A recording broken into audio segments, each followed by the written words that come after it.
Pero hablemos de la renta a personas naturales para salir de la parte que es más sencilla. No miremos lo que ya conocemos. No me voy a poner yo a decirles, oye, es que nosotros las personas naturales liquidamos renta bajo sistema cedular y que mire. No, miremos lo que nos ha cambiado y cómo nos ha impactado a nosotros de estas condiciones. El artículo 6 de la ley 2277, mi reforma tributaria, me modificó el artículo 331 del estatuto tributario, donde me pone ahora a tributar bajo el sistema de cedular, pero uniéndolo todo en una cédula. Entonces, ¿qué saco yo con tener 5 cédulas si todas pagan la misma tarifa de impuesto?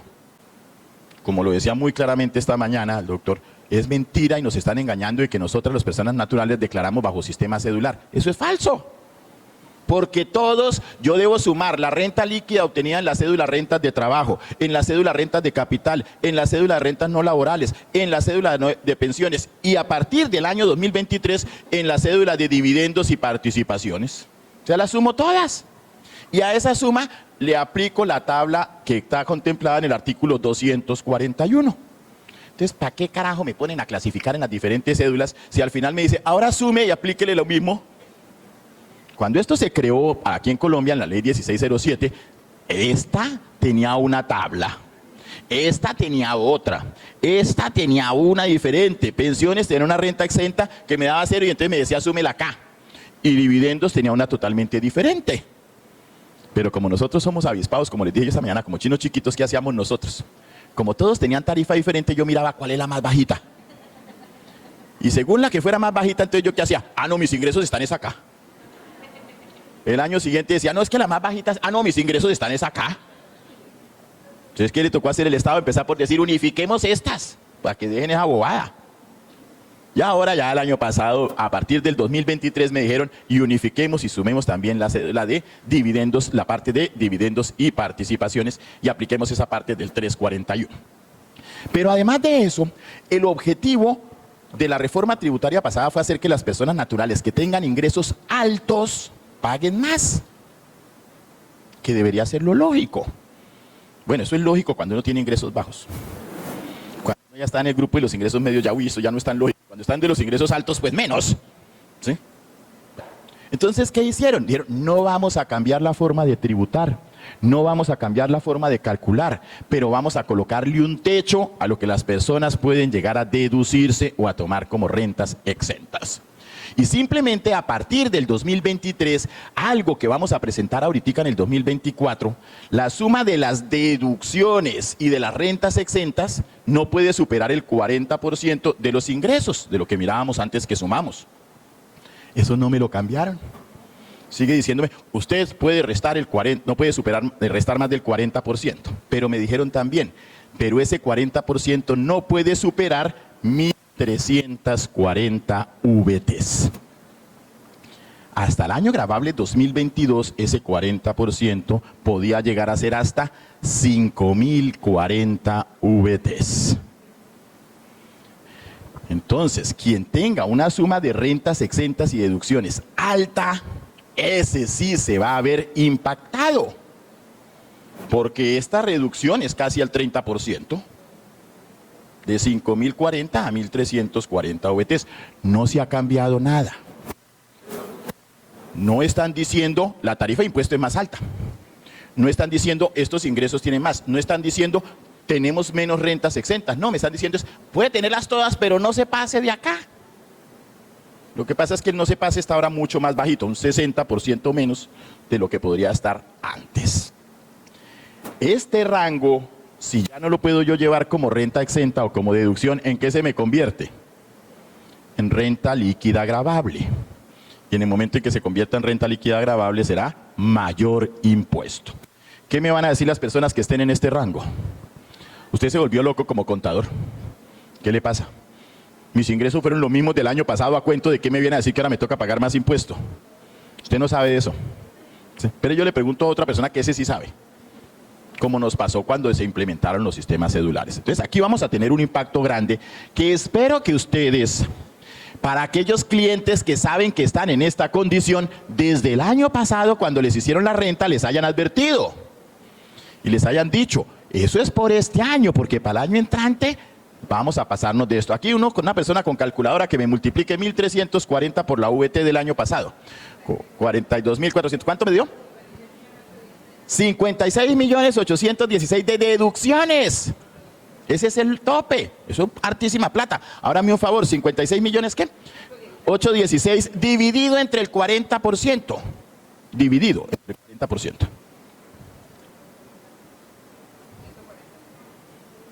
141 millones de pesos. Entonces, ¿a quién va a impactar este tope? A las personas que hayan tenido una renta líquida agravable después de sumar las 4 cédulas que sea superior a 141 millones de pesos. No, 141, esa es la cifra. ¿Sí? Quien haya obtenido el año pasado una cifra inferior a eso no se va a ver afectado, a menos pues que este año haya duplicado sus ingresos. Pero no se va a ver afectado. 141 millones de pesos de utilidad en el año equivale a 12 millones de pesos mensuales, que fue lo que siempre nos dijeron a nosotros. Quien se gane más de 12 millones de pesos en el mes, se gana mucha plata, que pague más.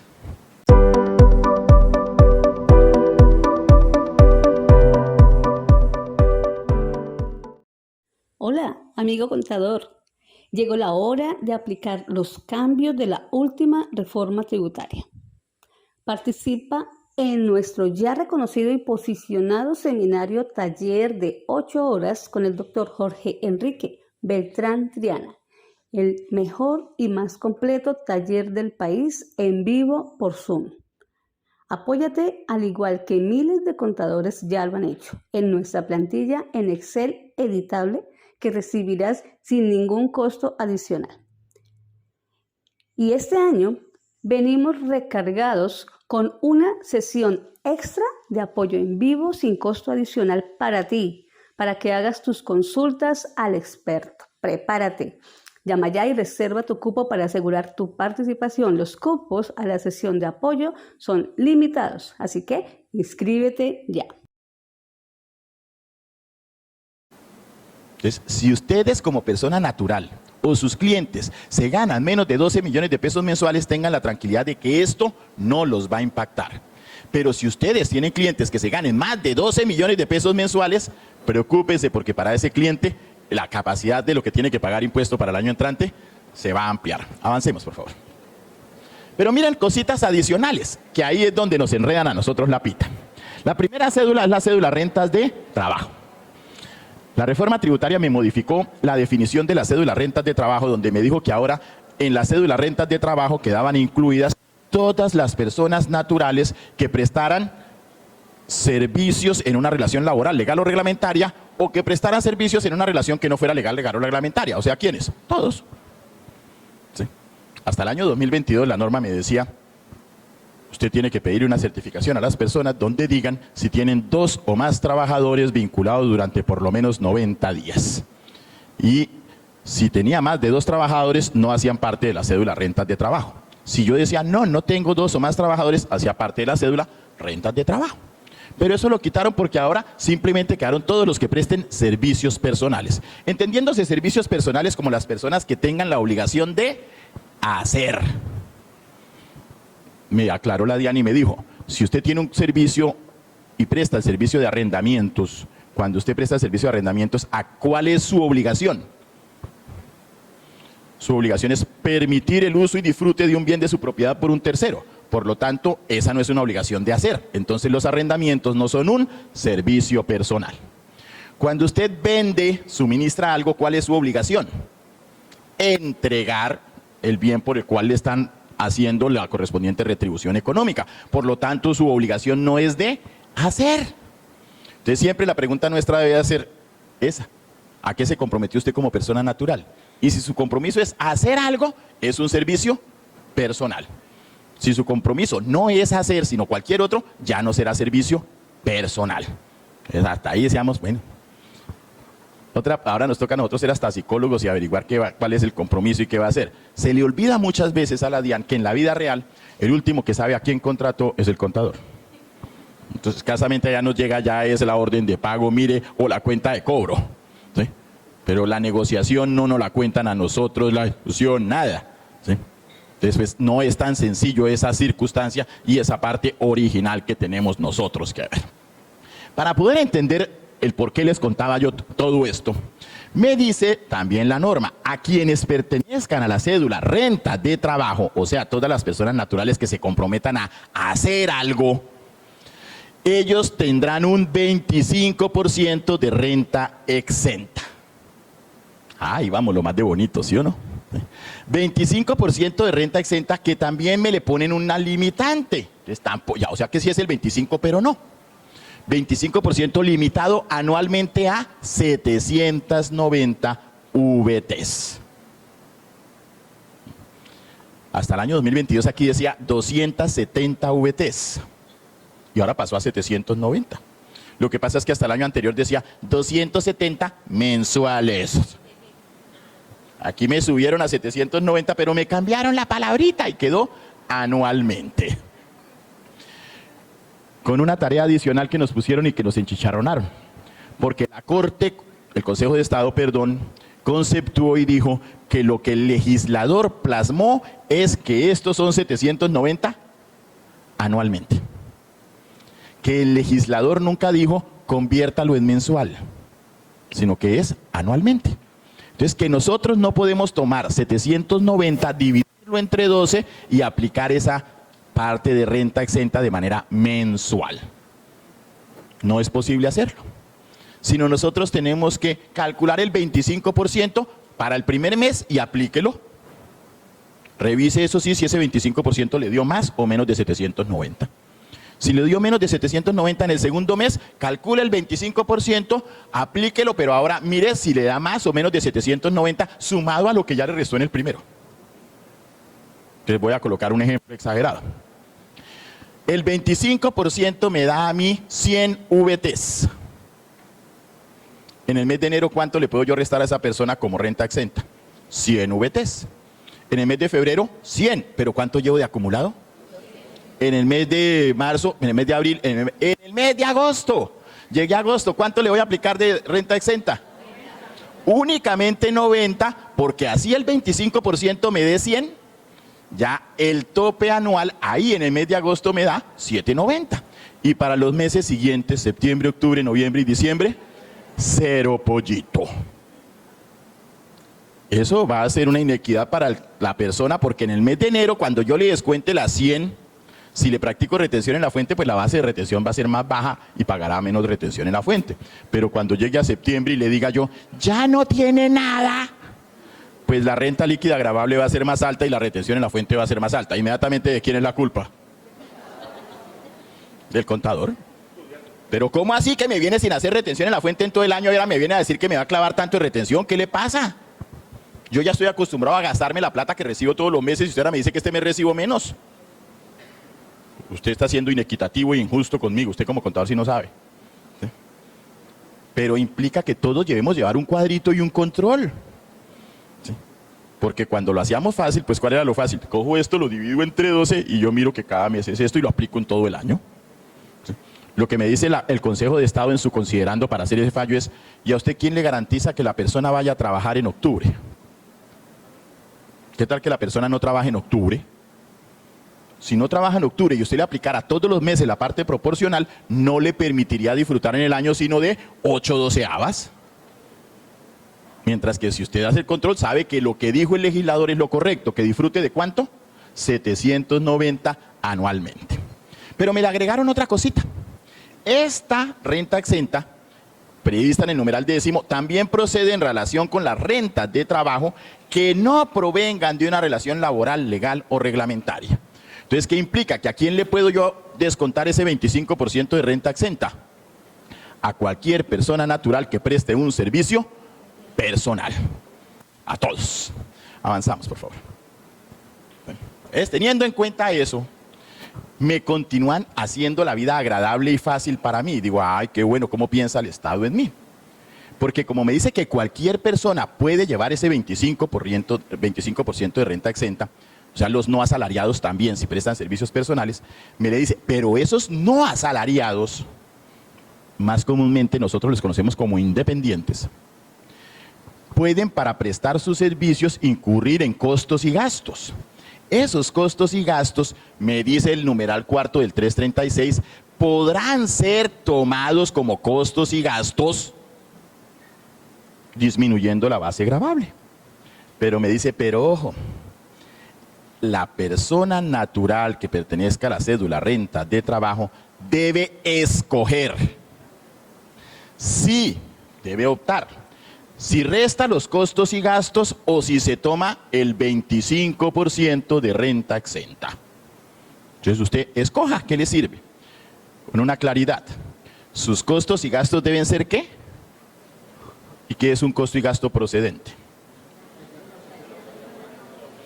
El que cumpla las dos condiciones, las condiciones netamente de fondo, o sea, que tenga una relación de causalidad, de necesidad y de proporcionalidad.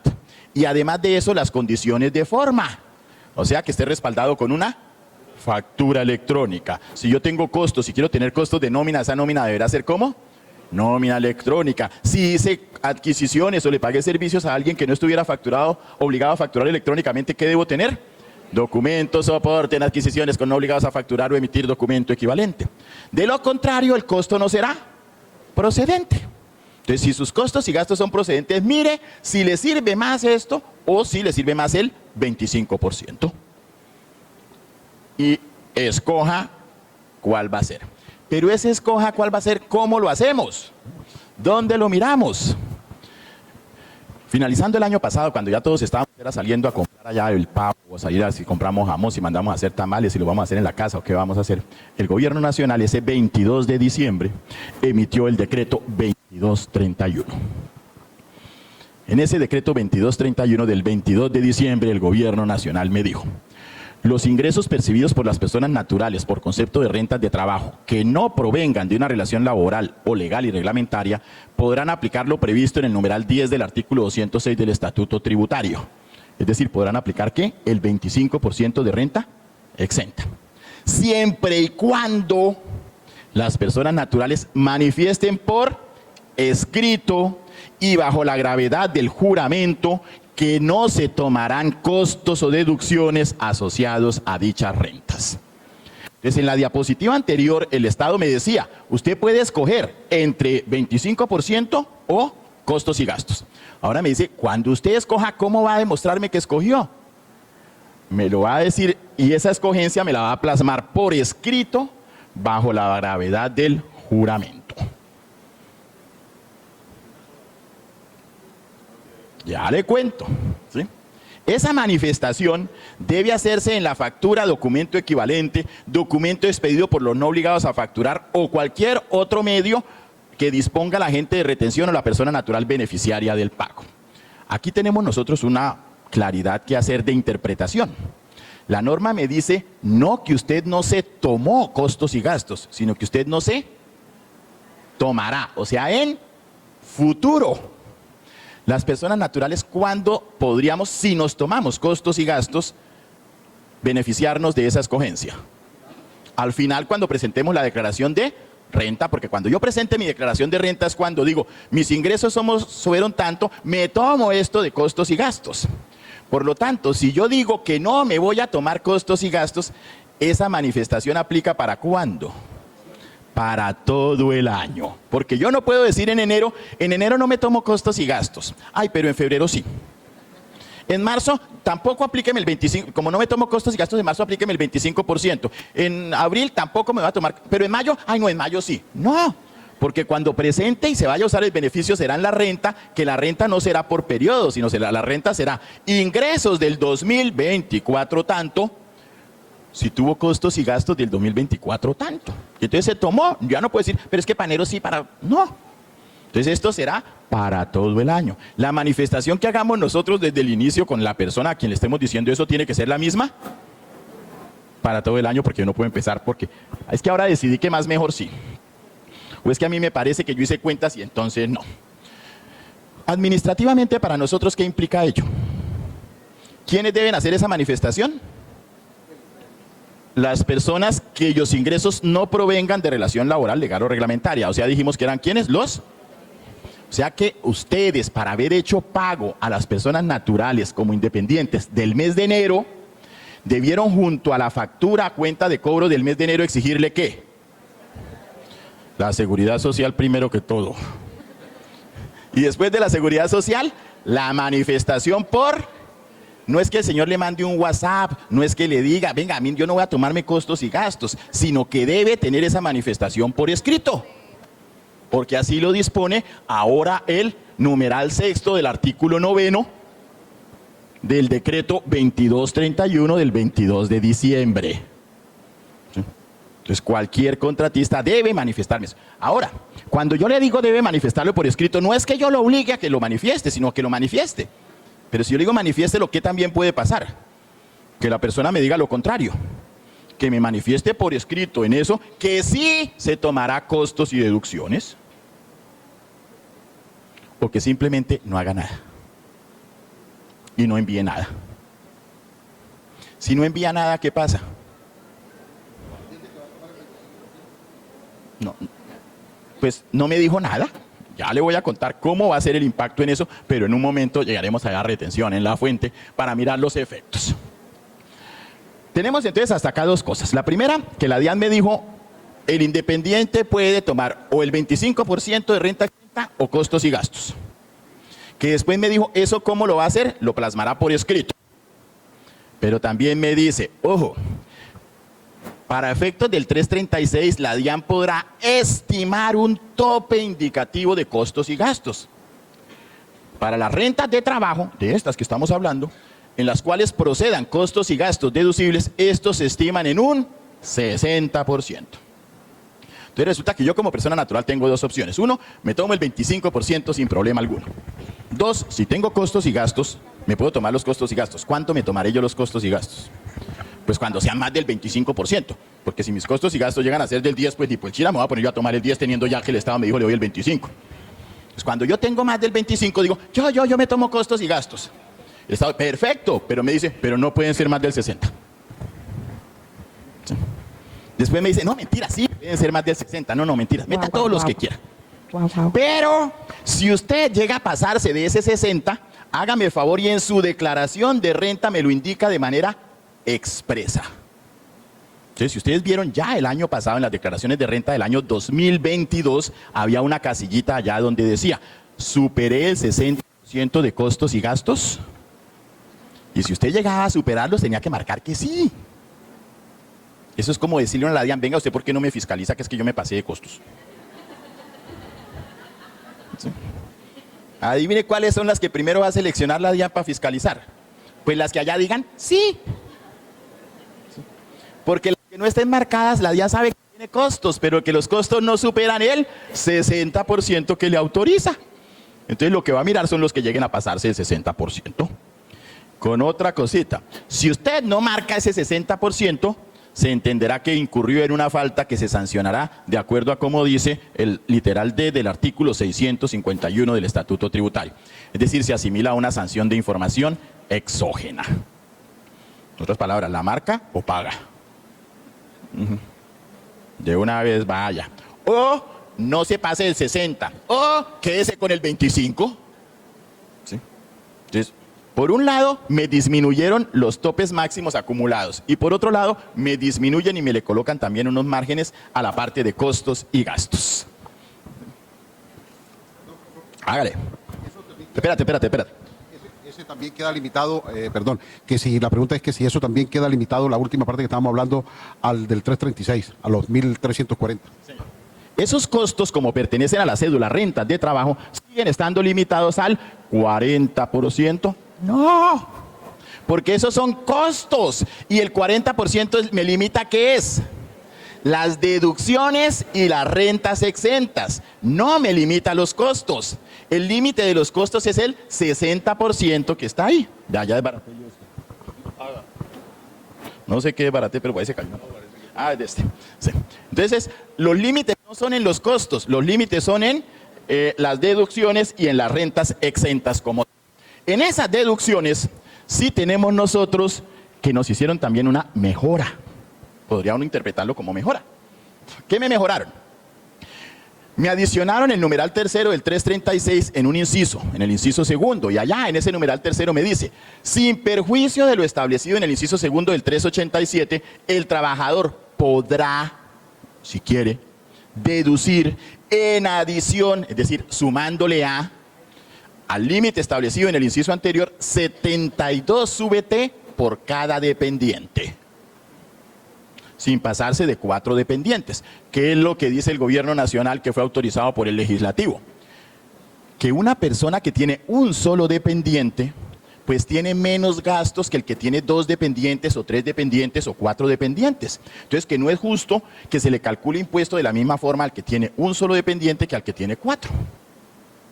Entonces, me le da la potestad a que una persona pueda restar hasta 72 VTs hasta por 4 dependientes. Ya si tiene más de 4 dependientes, ya lo que es un descarado, oiga. A las alturas de la vida, oiga, Virgen Santísima, ¿sí? Le da una potestad hasta de 4 dependientes. Además de eso me hace otra modificación que es apenas para el cuento, porque no es que tenga mucha implicación a la hora de la verdad, aun cuando para algunas personas sí ha tenido impacto, y es que me aclara que cuando hablábamos de dependientes, ¿quiénes son los dependientes? Los menores de 18 años que se supone que dependen del papá. Los mayores de 18 años también serán dependientes siempre y cuando, ¿qué? Estudien. Normalmente, si usted empieza a estudiar a los 18 para hacer una carrera universitaria, ¿cuánto se demora la carrera universitaria? 5 años. Entonces los dependientes fiscales son válidos hasta los 23. Yo lo he dicho a ustedes siempre, después de los 23 la persona deja de ser dependiente y pasa a ser ¿qué? Mantenido. Por los mantenidos no hay beneficio fiscal, el beneficio fiscal es por los dependientes. Claro que ustedes vieron ayer el informe de la Universidad de Antioquia que dice que hay gente que lleva 39 semestres estudiando la carrera y nada que se gradúa. ¿En serio? Miren el reporte ayer de la Universidad de Antioquia. ¿Tú me quieres hablar? ¿Sí? Espera que por aquí me tienen una preguntita. ¿Sí? Entonces, ojo con eso porque es que... Entonces, ahora, eso del todo tampoco es cierto, ¿no es cierto? Porque mi hijo, Juan Pablo, yo tengo un hijo, se llama Juan Pablo, tiene ya 29 años de edad. Es médico y está estudiando. Y sigue dependiendo de mí. En el caso del artículo 336 raya 1, que habla de que podrá estimar el 60% en costos y gastos, ¿puedo llegar hasta este 60 así los costos y gastos sea el 40? No. El tope son 60%, pero siempre tienen que estar como soportados. Si no tiene soporte sino de 40, ¿cuánto puede restar? El 40. Entonces no podemos tampoco ir un poquitico más allá. Bueno, ¿quiénes más son dependientes? Los padres, ¿cuándo? Cuando dependan. ¿Y cuándo un padre depende de uno? Primero, cuando no tenga ingresos. Si mi papá llegara a tener pensión, así tenga una pensión del mínimo, no depende de mí. Yo le ayudo a hacer la vida más fácil, pero él ya no depende de mí porque la pensión que le da, lo mínimo para atender sus necesidades básicas. Por lo tanto, quien tenga ingresos deja de ser dependiente. Lo mismo, ¿quién más? El cónyuge. Si tiene ingresos, no depende. ¿Sí? Los hermanos, si tienen ingresos. Pero también son dependientes, y era algo que me decía aquí ahorita, los hijos cuando tengan algún problema que les impida laborar. Problemas que pueden ser físicos o problemas que pueden ser mentales, psicológicos. La norma anterior decía que esos hijos serán dependientes después de los 23 años. Pero resulta que estaba en un limbo porque antes, en la norma anterior, cuando el hijo que tenía problemas físicos o psicológicos llegaba a los 18, ya no podía ni estudiar ni trabajar y la norma no le permitía ya ser dependiente porque ya tenía más de 18. Y la norma decía, será dependiente después de los 23. Entonces lo que se corrigió fue ese vacío y se dejó que ahora también los hijos del contribuyente mayores de 18 años que tengan situación de dependencia podrán hacer. ¿Sí? Que sean incapaces legales de elaborar, no muchas veces de pensar o de transmitir, sino de elaborar, o sea, de generar sus propios ingresos. Entonces, como no genera sus propios ingresos, depende. ¿Me le prestas el micrófono aquí al caballero, por favor? Además. Pregunta, si ambos cónyuges son declarantes, ¿ellos pueden tomarse hasta 4 dependientes? Ya le cuento esa cosita. Y me le prestas el micrófono allá a la dama, por favor. Allá. Sí, claro. También me dice el 336. Ningún dependiente podrá ser solicitado por más de un contribuyente. Entonces no podrá solicitarlo sino uno. Cuéntame. ¿Aló? No. Ahí está, tranquilo. ¿Se escucha? Pégalo y habla, sí. Arriba lo vas. Me dice que certificado de medicina legal, o sea, tiene que ser... Perdón, ¿me dejan escuchar? ¿Debe ser con certificado de medicina legal? Eso es lo que dice la norma, debe ser certificado por medicina legal. Sin embargo, de manera posterior, la misma DIAN y la misma medicina legal dijo, yo no tengo la capacidad para certificar eso. Porque yo no conozco el caso del pelado. Tendría que dedicar profesional a hacerle los análisis y los exámenes durante cierto tiempo para declarar que tiene algún problema psicológico que le impide trabajar. Entonces, Medicina Legal se declaró impedido para hacerlo y la Superintendencia de Salud dijo que los que debían certificar eso son las correspondientes EPS, que es donde se tiene la historia clínica del paciente que pueda como tal certificarlo y como tal valorarlo. Avanzamos un poquitico. Una cosita antes de pasar, bueno, mientras pasa. ¿Esto aplica para qué? Para el artículo 336. ¿Y el artículo 336 qué es? Deducciones en renta. Esa parte del 336 no aplica entonces para las deducciones en retención en la fuente. Entonces, las 72 VTs por cada dependiente no tiene nada que ver para el descuento mensual de retención en la fuente, porque desde su concepción dice deducciones en renta. En el formulario de renta, me prestas el micrófono por allá, en el formulario de renta para este año debe incluirse entonces allá en la parte de deducciones cuántos dependientes se tiene, qué hay, cómo los identificará y qué van a hacer. Ahí está listo, ya tranquila, dale. Doctor, en el caso de la depuración de la retención en la fuente, cuando habla de los pagos mensualizados, ¿yo lo debo mirar por contrato o por el documento de soporte que yo le haga a la DIAN? Porque, por ejemplo, yo puedo tener un contrato por 6 meses para un servicio personal, pero si el documento lo hice en un solo momento, el documento de soporte electrónico, el equivalente, entonces, ¿a la tabla debo llevar el pago total del documento de soporte o sí lo puedo dividir como en pago mensualizado? Guardar eso un segundito, que ya llegamos a retención en la fuente y ya me acuerda para mirar eso, como para no perder aquí el hilo de esto. El mismo decreto 2231, ese del 22 de diciembre, sobre esta parte de los dependientes me hace una claridad que ahora sí no nos aclaró nada. Nos enredó todo. ¿No les parece que fue bastante claro lo que yo les dije antecitos y que quedó eso diáfano? Lo entendimos, ¿no es cierto? Mira ahora la DIAN cómo nos lo aclaró. La deducción por dependientes a que se refiere el inciso segundo del numeral tercero del 336 y el artículo 387 aplican únicamente a los ingresos provenientes de renta de trabajo y un mismo dependiente solo dará lugar a una de estas dos deducciones. Excepto cuando se tengan rentas provenientes de relación laboral, legal o reglamentaria, caso en el cual se podrán aplicar ambas deducciones por un mismo dependiente. ¿Sí ve cómo quedó ahora? ¿Sí de claritico? Por Dios, si lo que estaba claro, déjelo claro, ¿para qué lo revuelven? Entonces lo que hicieron fue oscurecer. ¿Sí? Vuelvan y leanlo para que vea que tampoco lo entiendan. Bueno, pero ¿qué trata de decirnos entonces la DIAN? Primero, que los que no tengan relación laboral, legal y reglamentaria, y empiezo por eso, los que no tengan relación legal o reglamentaria, porque para ellos hay una excepción, los que no tengan, no pueden tomar sino una de las dos. Entonces yo tengo que escoger, o me descuento el 10% de dependientes que me permite el 336, o me descuento las 72 VTs que me permite el 387. Se le olvidó a la DIAN, devolvámonos un segundito por favor, que aquí decía ¿cómo? En adición. Porque es que el legislador dijo en adición, o sea, se suma. Pero ya el gobierno, ahora sí pasemos nuevamente a la siguiente, ya dijo que no es que se sume. ¿Sí?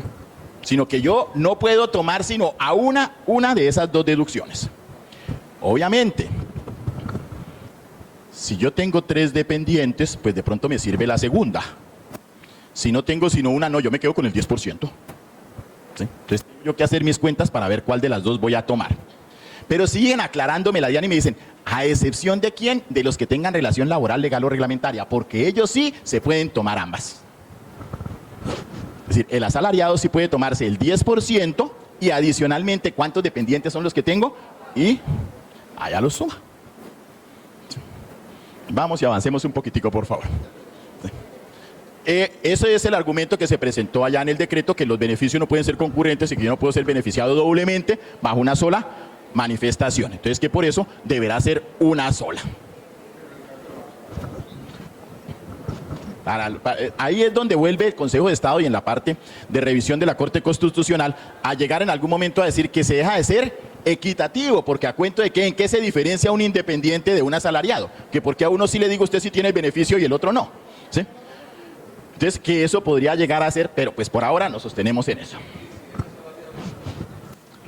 Si es asalariado y presta servicios, a la hora de declarar la renta, dice cuál es su actividad principal. Allá usted podrá tener ingresos como asalariados, como independiente, por rentas de capital, por rentas no laborales, por pensión, por ganancia ocasional, por todo puede tener ingresos, pero usted tiene una actividad principal, que es sobre la cual va a regir en su mayoría todas las interpretaciones y todos los manejos, para evitar precisamente la concurrencia de beneficios. Dentro de las deducciones, ¿qué es una deducción? Una deducción es una suma de dinero que me permite a mí el Estado restar de mi renta líquida sin que tenga relación alguna de causalidad con el ingreso. Los que tienen relación de causalidad con el ingreso son costos, ¿sí?, y deducciones. Los que no pagan impuestos se llaman renta exenta o son ingresos no constitutivos de renta. Pero además de eso, hay veces el Estado me permite restar algunas cifras sin que tengan nada que ver con el ingreso. Eso hacen parte del grupo de deducciones. Allá dentro del grupo de deducciones entonces están los intereses por préstamos de vivienda, la medicina que se pague de carácter complementario, bien sea prepagado, de seguros, están los dependientes y ahora también para el año 2023 y siguientes, o sea para este también, podremos las personas naturales restarnos el 1% de lo que compremos. Eso sí, siempre y cuando ese 1% no supere 240 VTs en el año. Tampoco exageremos, ¿sí? Pero es que 240 VTs son 500.000 pesitos. Y si 500.000 pesos es el 1%, pues significa que ¿cuánto compré en el año? ¿Sí? Y va uno a ver y sí, compra todo eso. ¿Quién levanta la mano? Doctor, qué pena. Hay una pregunta en el chat. ¡Ay, perfecto! Cuéntame, atendemos a las...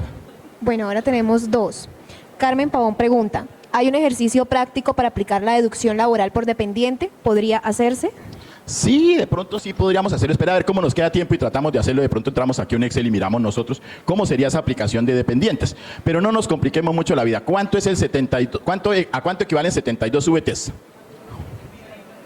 ¿A cuánto?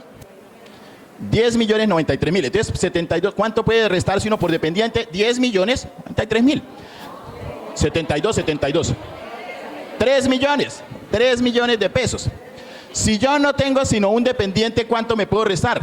3 millones. Y si yo me gano en el año 3 millones de pesos mensuales, ¿cuánto es el 10% al año? 3.600.000. ¿Qué me conviene más? El 10%, que es un poquitico más. Si no tengo sino un dependiente. Pero si tengo dos dependientes, ¿cuánto me puedo restar? 7.400.000. Que 7.400.000 ya es más que 3.600.000. Y si tengo 3 dependientes, pues sin vergüenza y todo, pero tengo 3 dependientes.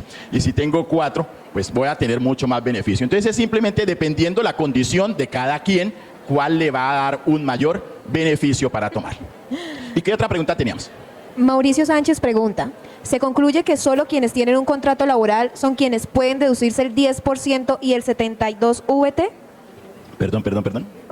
Se concluye que solo quienes tienen un contrato laboral son quienes pueden deducirse el 10% y el 72 VT. Así va de la interpretación, porque dice que la única, que los que no tengan relación laboral, legal o reglamentaria, tienen que escoger una de las dos, a excepción de los que sí la tengan, que será concurrente. O sea que sí, efectivamente la conclusión es correcta. Bueno, entonces decíamos que esta otra deducción es lo que me permite que todo lo que yo me compre me pueda restar el 1%. ¿Y cómo va a saber la DIAN yo que compré? ¿Bajo cuál sistema es el que tiene la DIAN? Facturación electrónica. Entonces, si usted quiere que se le aproveche ese 1%, ¿qué tiene que exigir siempre?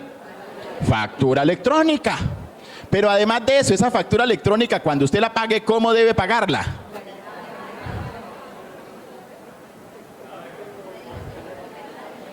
¿Sí?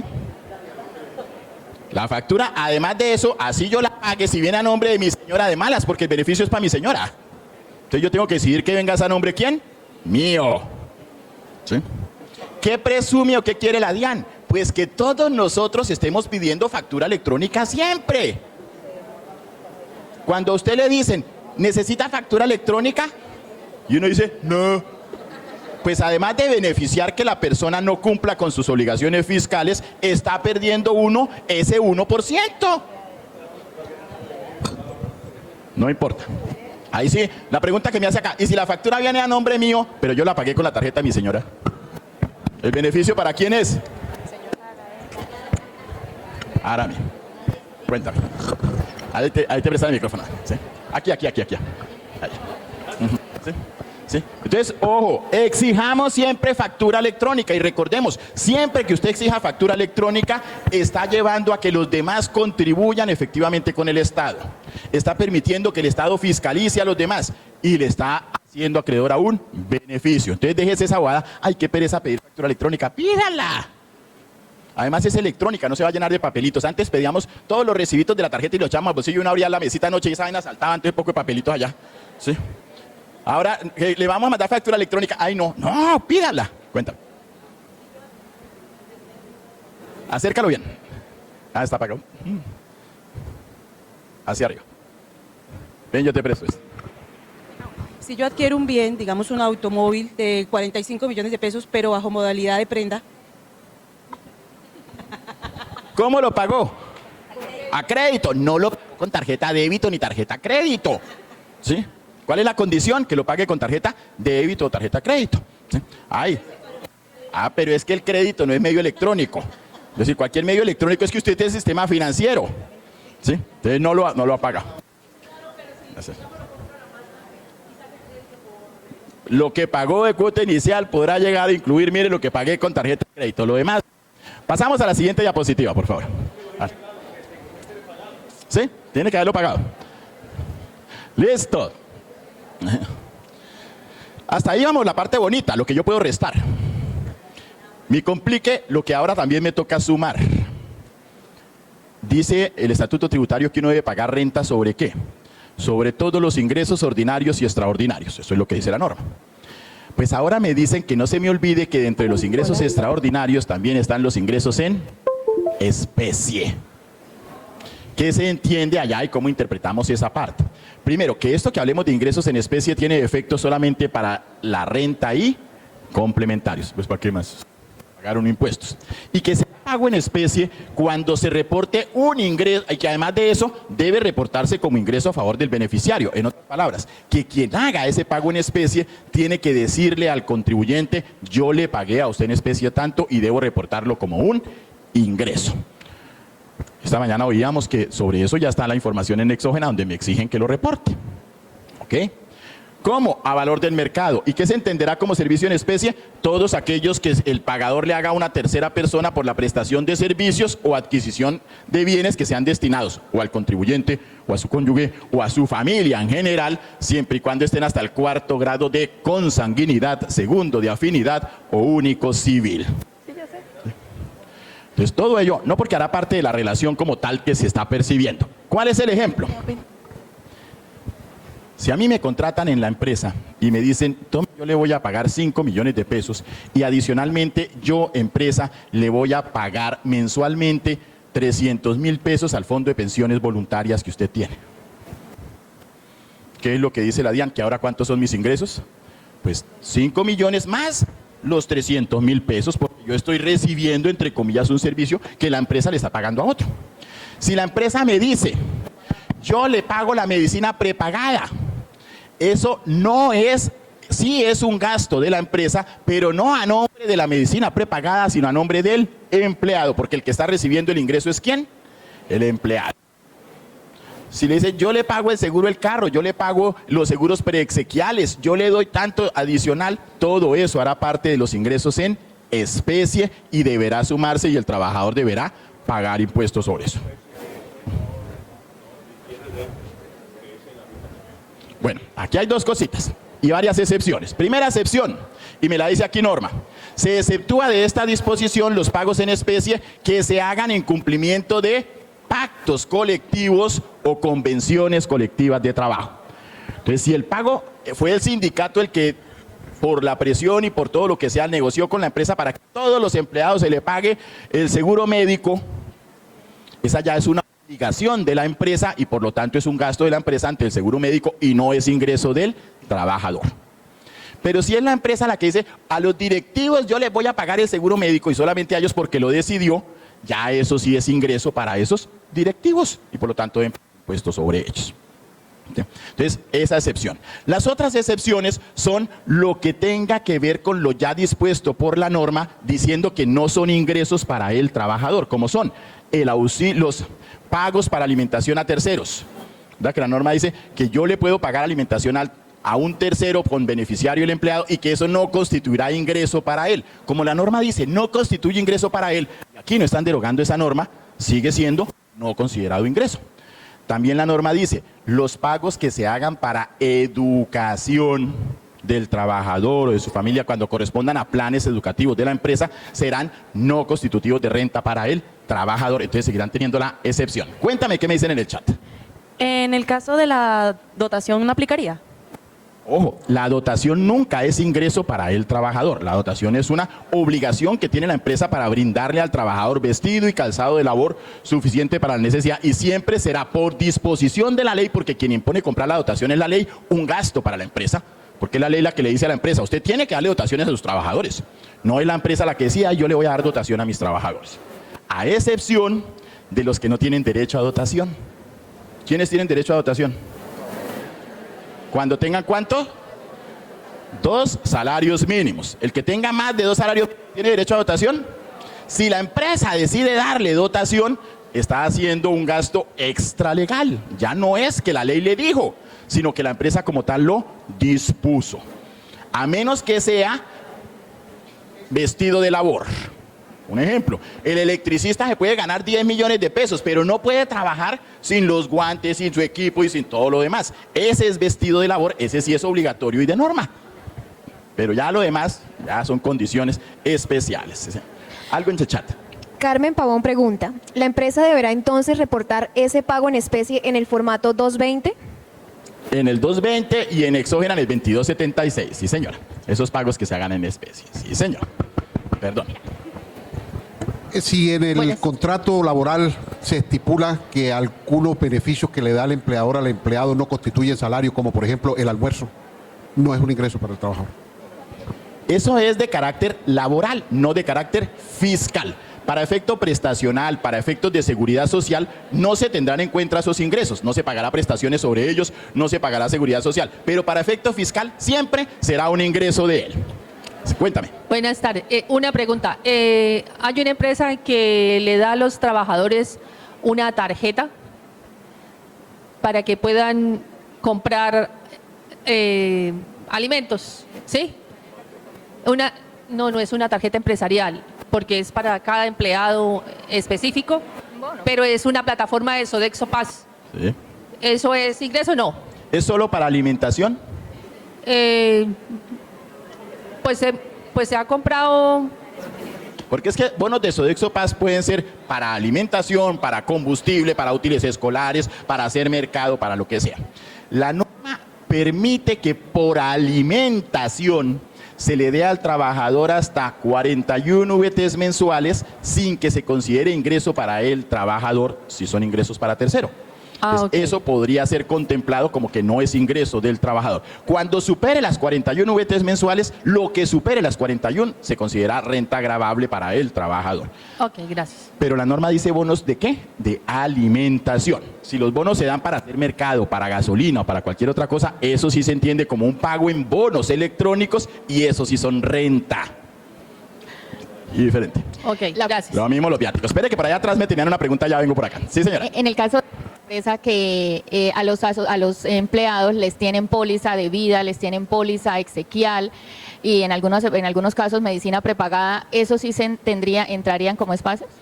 Ahí la pregunta es, ¿por qué la empresa le da eso a los empleados? Mira, y si la empresa le da eso a los empleados porque hubo una convención colectiva o señor, porque hubo un pacto colectivo, no son ingresos. Si la empresa le da eso a los empleados de buena gente, por el plan de bienestar que pasa a ser ingresos en especie para el trabajador.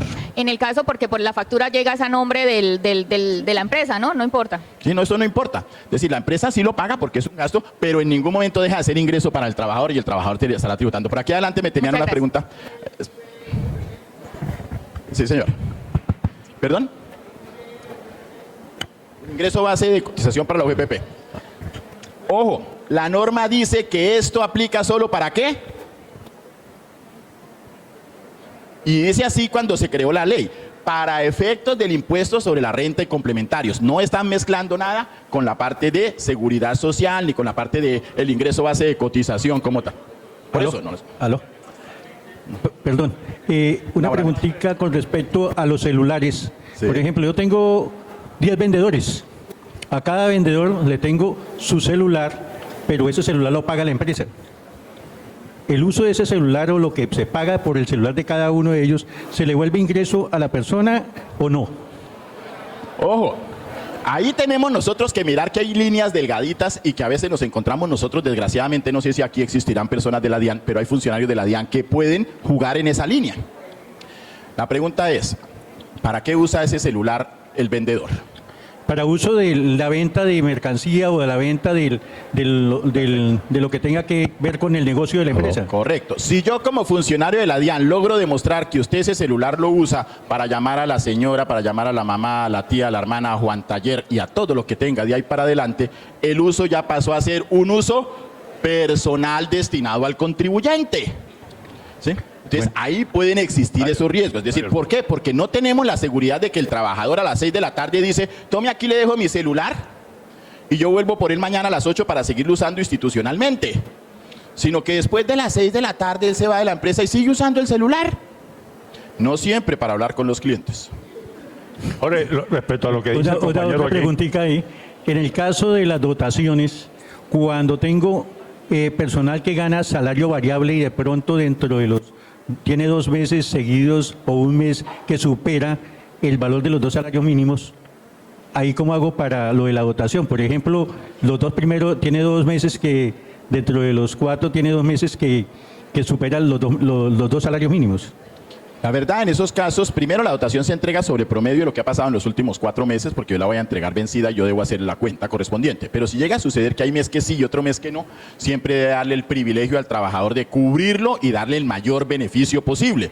No puedo decir que como en los 4 meses uno tuvo más de 2 salarios mínimos, entonces pierde el beneficio porque de pronto no lo vuelve a tener y tiene la obligación de brindarlo. Entonces, para curarse en salud, no lo haga por esa parte de que es que este mes subió o bajó. Recuerde que lo entregamos cuatrimestralmente, lo entregamos sobre lo que pasó y si tiene duda, hágale entregue. Qué pena, otra última.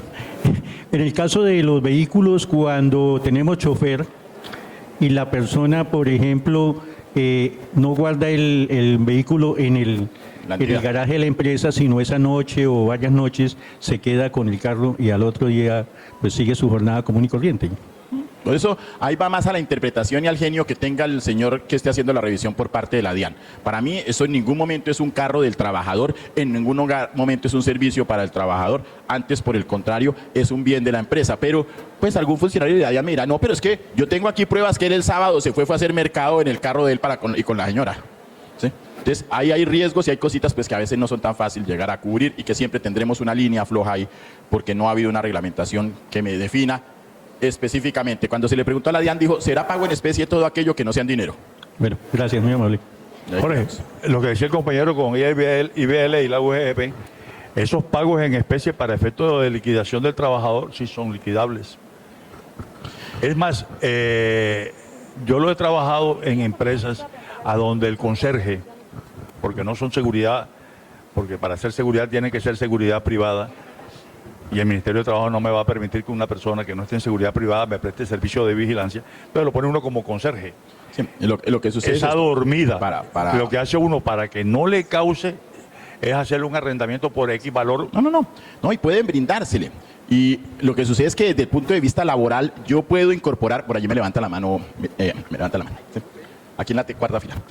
Yo puedo de carácter laboral incluir un otro sí dentro del contrato de trabajo donde decimos que las partes, el trabajador y el empleador, de común acuerdo deciden desalarizar ciertos recursos, entre esos seguros y todo lo demás.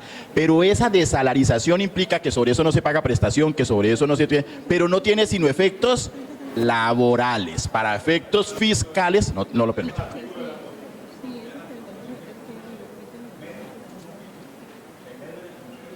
Bueno, no, eso es otra cosa. Yo no puedo declarar que no es salario lo que la ley dice que es salario. Ejemplo, yo no puedo pactar con mi jefe que las horas extras dejan de ser salario, porque la ley dice que las horas extras que son salario. Entonces yo no puedo ir en contra. Pero si a mí me dan la vivienda, yo sí puedo pactar con mi jefe que eso no es salario. Si a mí me dan el medio de transporte, yo sin tener derecho, yo sí puedo pactar que eso no es salario. Si me dan la alimentación, yo puedo pactar que eso no es salario. Si me reconocen el rodamiento por el vehículo, yo puedo pactar que eso no es salario. ¿Sí? Porque es una manifestación de 2 voluntades que como tal pueden ser incluidas y que no tienen ninguna obvia. Cuenta. El pago que se le hace en las empresas a algunos empleados como maestrías, especializaciones, inclusive se llegan a acuerdos de pago de colegios de los hijos de los colaboradores, de los trabajadores y capacitaciones. eso también sería... Eso desde la 2150, de la reforma tributaria anterior a esta, se dice que no será salario si corresponden a planes de beneficio general en la empresa. Es decir, si la empresa dice a todos mis empleados que vayan a estudiar la maestría, yo les voy a pagar el 50% de ellos siempre y cuando, voy a colocar un ejemplo, en su calificación de laboral haya obtenido un porcentaje más del 70%. Entonces, a todos tienen el mismo derecho y eso no será nunca ingreso para el trabajador. Pero si yo decido a todos los hijos del gerente les voy a pagar, pues ya no le estoy dando el beneficio a todos, sino únicamente a una persona. Y eso sí sería parte del ingreso en especie. Entonces, sobre esa parte sí había una limitante desde, ya digo, desde la reforma tributaria anterior. Por aquí tengo la otra manito levantada, por aquí adelantico tiene una manita levantada y por allá atrás también, hacia el centro. ¿Tú ya tienes el micrófono? Sí. Dale, mientras... Buenas tardes. Es que tenemos una inquietud con respecto a los auxilios que se pueden pactar como no laborales con los empleados. Si se pactan como no laborales con los empleados, ¿qué pasaría con el tema UGPP? Precisamente por ser no constitutivos de salario, no hacen parte de la base de lo que se suma al ingreso base de liquidación o de cotización. Pero si son auxilios que le voy a dar mensualmente. No Vuelvo a colocar el ejemplo. Yo puedo decir... Yo, empleador, le voy a reconocer a mi empleado mensualmente 100.000 pesos por concepto de utilización del vehículo propiedad de él en las diligencias de la empresa. Estoy diciendo que le voy a pagar un rodamiento. Las partes de común acuerdo manifiestan que este valor no será constitutivo de salario para todos los efectos de carácter laboral. Entonces, ¿qué es lo que estoy diciendo? Que sí le voy a pagar un rodamiento, pero que sobre ese rodamiento no le voy a pagar prestaciones sociales. Que sobre ese rodamiento no genera tampoco ninguna sobrecarga desde carácter de vista aportes a salud, aportes a pensión, aportes a caja de compensación y a todo lo demás que vengan. ¿Por qué? Porque lo desalarizamos. Sin embargo, ¿qué dice el Código Sustantivo del Trabajo? Usted no puede desalarizar sino máximo el 40% del ingreso. Entonces hay una limitante también en cuanto a eso. Cuéntame. Doctor Jorge, gracias. Es que aquí tenemos una duda. Bueno que no, sino la parte de viáticos y gastos de representación que se le entreguen a algunos empleados, ¿lo tomamos como base o no? Empecemos por entendernos. O sea, ¿qué es un viático? Pues a ver, son dineros que le entregan, por ejemplo, a un grupo de empleados para desplazarse a cumplir con una labor de la empresa. Sobre eso ellos no entregan cuentas, no entregan si recibo, no entregan cuentas, ¿qué implicó para ese trabajador? Que él tuvo un mayor ingreso. Como tiene mayor ingreso, sobre eso la UGPP le va a decir, me tiene que pagar seguridad social. Eso debe hacer parte de la base de retención en la fuente. Y debe hacer parte de todo esto que estamos viendo. Al igual que los gastos de representación. Al igual. La única excepción para que los viáticos y los gastos de representación no sean tomados como ingreso para el trabajador es cuando el trabajador presenta los soportes correspondientes de las actuaciones realizadas en facturas que vengan debidamente soportadas. Es decir, presento la factura del hotel a nombre de la empresa, es factura electrónica, presento la factura de transporte, presento la factura del restaurante y todo está debidamente. En ese momento, la empresa tendrá que llevar como legalización de viáticos, deja de ser ingreso para el trabajador y lo que la empresa dirá fue, le pagué al hotel tanto, le pagué a la empresa de transporte tanto, le pagué al restaurante tanto, que son condiciones diferentes. Hola, amigo contador. Llegó la hora de aplicar los cambios de la última reforma tributaria. Participa en nuestro ya reconocido y posicionado seminario taller de 8 horas con el doctor Jorge Enrique Beltrán Triana, el mejor y más completo taller del país en vivo por Zoom. Apóyate, al igual que miles de contadores ya lo han hecho, en nuestra plantilla en Excel editable que recibirás sin ningún costo adicional. Y este año venimos recargados con una sesión extra de apoyo en vivo sin costo adicional para ti, para que hagas tus consultas al experto. Prepárate. Llama ya y reserva tu cupo para asegurar tu participación. Los cupos a la sesión de apoyo son limitados, así que inscríbete ya.